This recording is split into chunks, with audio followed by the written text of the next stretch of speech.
Hello, everybody. My name is Marvin, and welcome to this discussion from Cohort 1, Group Number B from the Interdenominational Theological Center in Atlanta, Georgia.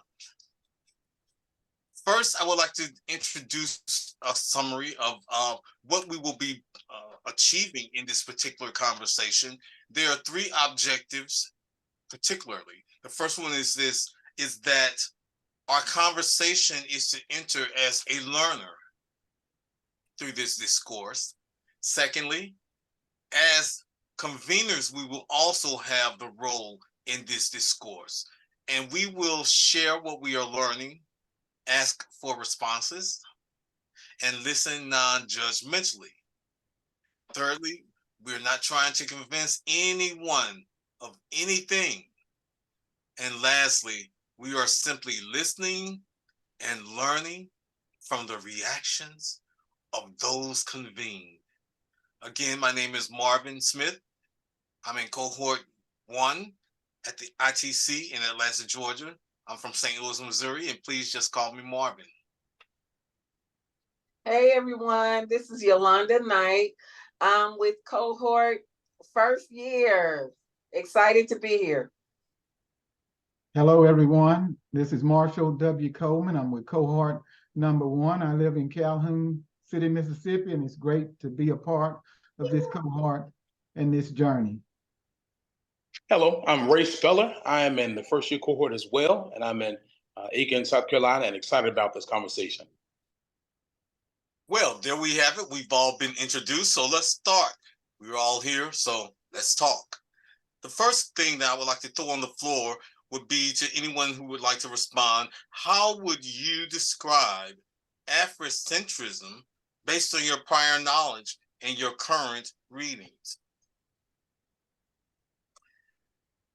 Afrocentrism to me is our narrative starting with ourselves, right? As a woman, especially a Black woman, I always feel uncomfortable with the narrative starting with me. But the narrative should start with me. Mm-hmm. Our past, our present, our future, and our ending starts in Africa. It starts with us. So the narrative is not a European narrative. It's an African narrative.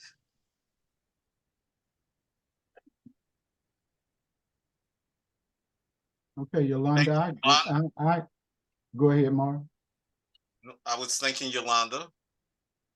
Okay. And I chime in on what Afrocentricity is to me. Can you all hear me? From before I got into this program, I used to think a lot about the inventions that Blacks had made and did not get the credit for inventing. I said made, but inventing, and how we had really not been treated right, even in today's society from a disparate standpoint. But that's what Afrocentricity probably is not, because Afrocentricity is knowing oneself and knowing that we do have agency and we do have value and that we have made contributions. And I'll end there. I love that. And I really resonate with the idea that we must recognize ourselves, as Dr. Sante points out, as the subjects, not objects to be acted upon. And when we think about of the world starting in Africa, it helps us to center ourselves as subjects. So I agree wholeheartedly. Thank you, Ray and Marshall. For me to answer that question, I never was exposed to the whole terminology Afrocentrism before I had the readings in this course. But during my readings, I have grown to understand that being African American has to do with 5 aspects of Africa, and I'm learning what those answers are. And those aspects are who, what Africa, when Africa, where Africa, and how Africa. Come on through. Yes. All right. Yes. And I want to piggyback on, Marshall brought up you know, we kind of flimsy around that word agency, African agency. But it is really, when we really get down to the nitty gritty of what African agency is, it's literally living and breathing what is good for Black people. Wow. My choices, my life walk, my life call is what is good for Black people, what is good for my people. Mm-hmm. Right. In our All history. right. So that takes us then to this next question that we have on our list, and that is, how can we simultaneously in Afrocentric theology? We do it all the time. We came from the hush harbors. We do it all the time. Literally, I was at a celebration, a Ifa celebration, and I literally seen the Black church. I seen call and respond. I seen the Holy Ghost fall. I seen the motherboard, the deacons. I seen it all. We do it. And our history, I didn't mean to Yes, cut you go off. ahead. Go ahead, Marvin. Yes, go ahead. And so what you just said made me think about our history and what do we know about our history and our value and our network and how we've been told that we are inferior to other races. And then I asked myself the question, where did I come from? Who do I belong to? Where was I in Africa? Where were my ancestors at in Africa? And so Asante said this. He said that more than 100 different groups of people who came from this country. And if you were to ask people, if you were to ask any African American anything about Africa, where they came from, they wouldn't know. But if you ask them where the Europeans come from, they would know because we've been taught that. But we don't know. We don't know that we came from Wolof or Mandinka or Yoruba tribe or Igbo or Asante or Gante. And so if we knew, we would know that we came from kings and queens, and we would actually know what our lineage was. We would know what royalty we come from. So nobody could tell us that we are less than anybody else. In fact, we are probably royalty as we see it. And I would like to piggyback on what you were, both Yolanda and Marshall, what you were saying. It's interesting because our people were enslaved and brought to different parts of the world, places such as the West Indies and Jamaica and the Caribbean islands, and yet somehow, as Asante says, we still maintain and retain so much of our indigenous aspects. And so that's interesting. In other words, what I'm saying, what are you saying, Martha? Well, I'm saying that you can take Africa, the person from Africa and out of Africa, but you can't take Africanism from the person. Exactly. Exactly. Wow. I often wonder on the slave ships, what gods were the Africans calling? All right. Come on now. What deities were the Africans calling that they could survive, right? I can imagine them calling Oshun and Yemaya, and I can imagine them calling Ogun. That they never forgot. And even when their feet got on these shores, right? They never forgot. Wow. And so our whole entire theology really is wrapped up. If we really just look at it, it's really wrapped up in Africa. It is, and I agree. So I mean, what you said just bring thought processes to me on we didn't come here. Our ancestors did not come here as empty vessels. They came here with knowledge and understanding cultures and traditions, and they were attempted to be wiped away. But even in that, it's still people that passed on that African knowledge. I know up in North Carolina that it's still people from a tribe that still speak that language. And so no matter how much man tries to wipe away everything from us, some of it still came through. And so when we doing what we do, and we have this so-called Black way of doing things, then it's because our ancestors still showing up. They are still showing up in us. And even though they may have not been able to teach us the languages, they passed it on through in our DNA. So nobody can take it from them. Piggyback on what you both, Yolanda and Marshall, what you were saying, and what gods were our ancestors calling to, and how they survived. And by the mere fact that our presence is here, and we are offspring of those who survived, is something. And those who, and we're still calling on God as they called on God, but we're calling on God about racism and brutality and bigotry and marginalizations of all kinds.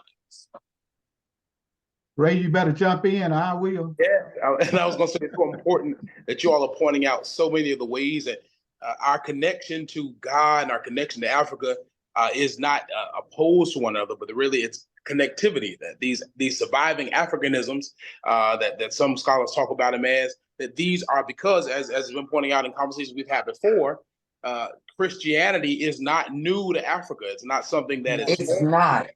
And so we understand history, and as we understand that, Africa is a cradle and a place where it grew long before it got to the West, and particularly to Europe. It helps us to understand why it is so familiar. It's in our bones. You talk about the Holy Spirit and the African idea that spirit does not come without song. All of that having to do with the fact that we're not new to this thing. This is our heritage. Thank you so much. So just for the sake of time, I would like to throw on the floor our final question, which is it possible to enrich and empower the witness and mission of Black churches through the Afrocentric lens?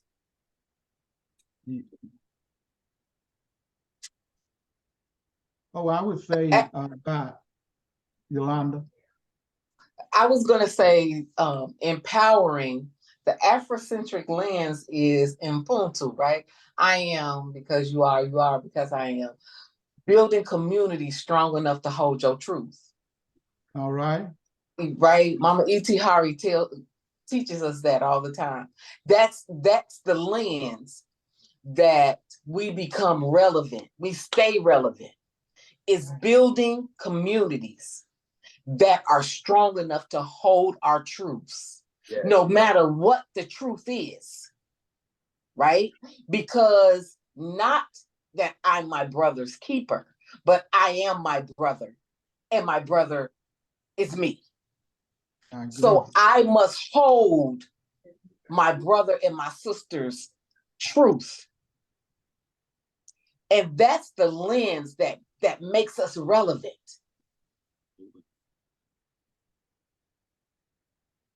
And that comes through so clear in not only theology, but also the praxis of the Black church. I love how you always point us back to the reality that we are all united, we are all one, and that the Black church's mission and method is always at its best now, been cognizant of that, and made sure to aim out our work in such a way that we don't just take care of the inside, but that we take care of all, recognizing that all of us are one. And so if we don't take care of the homeless, if we don't take care of the unhoused, if we don't take care of the hungry, if we don't take care of those who are seen, come on, child. Come on.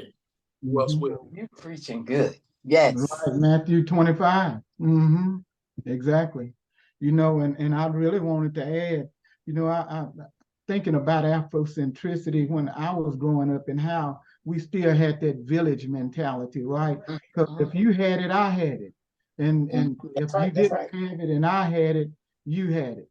And so we shared everything. And that Sankofa was alive and well, and I didn't even know what Sankofa was. You know, I had never heard of, but I remember how we used to operate, you know, and we would live in a community, and the community took care of the community. So if somebody didn't have and the others did, then it was a way made out of no way that everybody ate, everybody was clothed, everybody had a ride to town. And so when you know, and so if one person had a car and nobody else in there had a car, then we go back to what we did in Africa, that the village survived.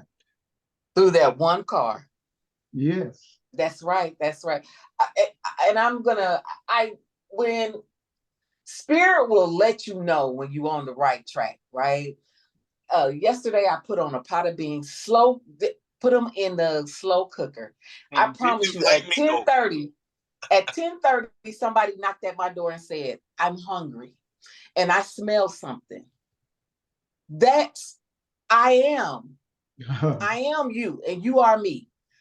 I'm getting ready to fix you a plate at 10:30. All right. All right. Yolanda, I'm a little upset because you didn't invite me over when you put the beans on. But I'll get you next time. I'll put on another pot of beans.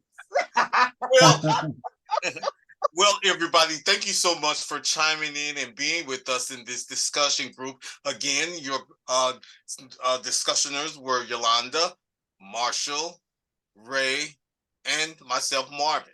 At this time, we will have a summarization by Ray, and then we invite you to post your comments on the discussion board post.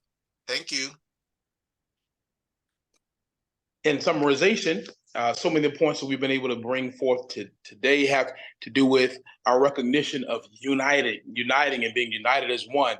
The idea of Afrocentrism being more than just a philosophy, but a paradigm for life.